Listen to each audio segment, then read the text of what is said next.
Joining us this evening is Rudy Giuliani, the president's attorney, former mayor of New York City, federal prosecutor, and now leading the fight for a free and fair election.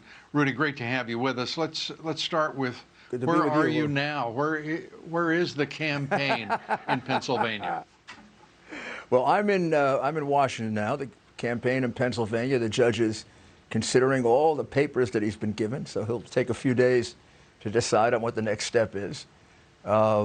Today we had some significant victories.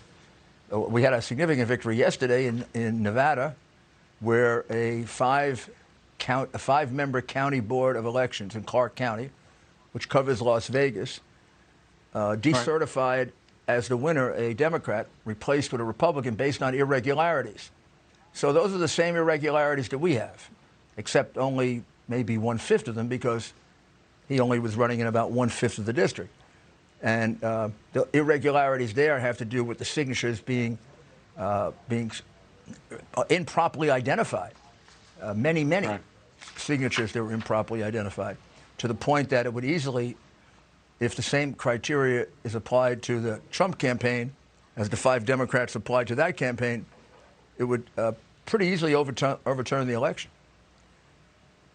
Well, in Pennsylvania, you also had another positive development as well, in which, what was it, about 8,000 illegal ballots. You want to toss them out. The Supreme Court is going to hear that case. That's very positive. The issue of also observers in Pennsylvania, the suggestion that observers don't have to watch, they just simply have to be present. That seemed to be the conclusion of the court. Was that your takeaway?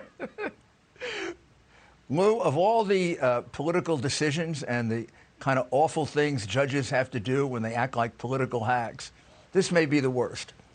The law of Pennsylvania says that when you're counting these ballots, you must have both Republicans and Democrats present. So when we were thrown out en masse, we went to court. And the first judge, a Democrat appointed in Philadelphia, said, well, you're present. You don't have to see. Well, because that's ridiculous. What's the point of being there? We're not there for fun. We're not there to, play video games. Mm-hmm. So then it went up on appeal. And to her credit, or their credit, that panel, which was also Democratic, said, well, present has to have meaning. They have to be able to see, observe, like in all the other 49 states. And finally, we went to the Supreme Court. And the Supreme Court, 5-2, voted that all they have to do is let you in the room. And you could be 1,000 feet away, it doesn't matter, as long as you're in the same room. Making Which was quite the a different decision. And the law absurd, ridiculous, irrational, stupid, dumb. And Pennsylvania is now the only state in the country, and in fact, even contrary to the law of Tanzania, it doesn't allow inspection of mail-in ballots. So this is a ridiculous decision. I want you to guess, Lou, if it was 5-2, how many were Democrats and how many were Republicans?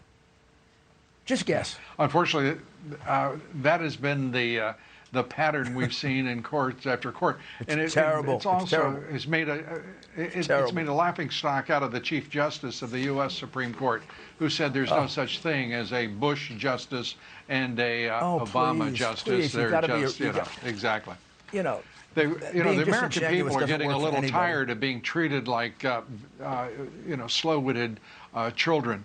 It's nonsensical. It's an insult, and indeed, this whole fraud is an insult against this country. I want to share with the audience one of the affidavits that has been given to us by an unidentified whistleblower, and it pertains to Dominion, a whistleblower who also saw what happened in Venezuela, and the very similar events that took place in the United States on November 3rd.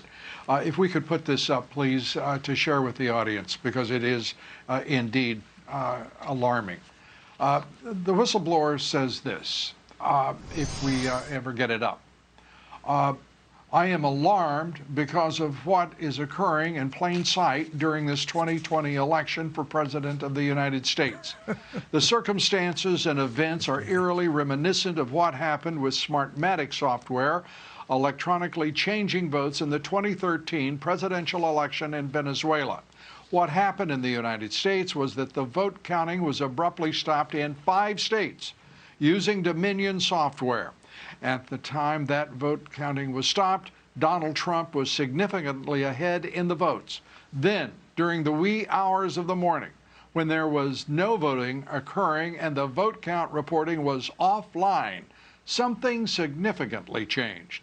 When the vote reporting resumed the very next morning, there was a very pronounced change in voting in favor of the opposing candidate, Joe Biden. That, from a whistleblower who was present both in Venezuela in 2013 and in this country as we were counting votes overnight on November 3rd. Your thoughts? Well, Lou, I don't know if people can appreciate this, but I think when they do, they're going to be outraged. Our votes in 27, 28 states that are counted by Dominion and calculated and analyzed, they're sent outside the United States.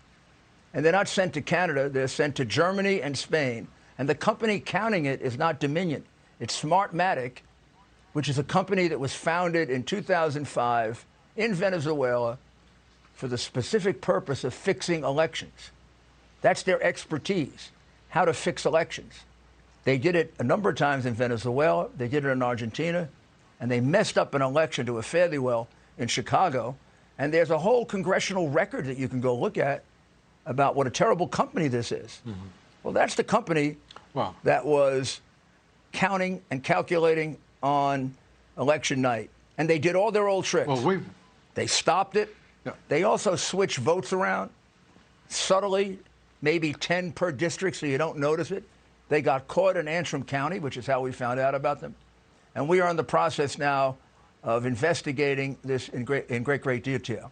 But I mean, just the mere fact that we have a foreign country, we have this in a foreign country, done by friends of an enemy of the United States, Maduro, is outrageous and has to stop immediately. It's outrageous, and it's all the more outrageous because Dominion and Smartmatic were denied use in the state of Texas, which called them out for what they are.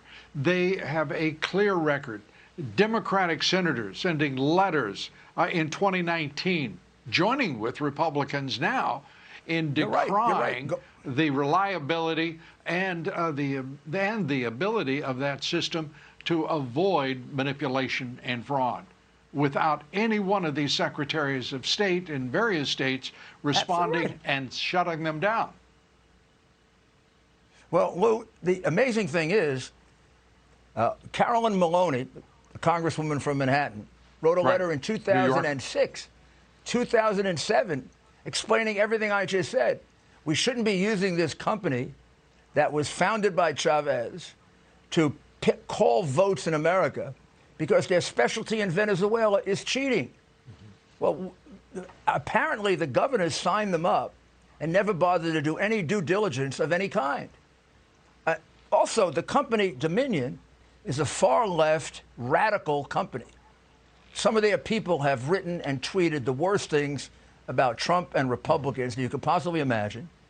They've since taken it down, but we have it.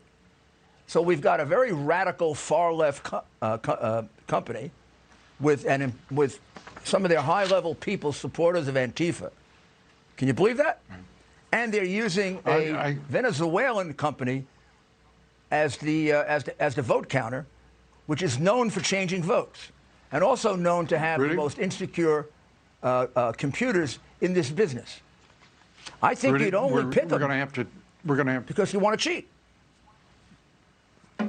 We're going to have to wrap here. You get the last quick word here. I was going to say, you know, the conclusion you have to come to is you either pick them because you're grossly negligent, or you don't mind if you're cheating, and they're only going to cheat in one direction. After all, the chairman of Smartmatic is very, very close to none other than Mr. Soros. So how do you think they're going to cheat? They're going to cheat Democratic.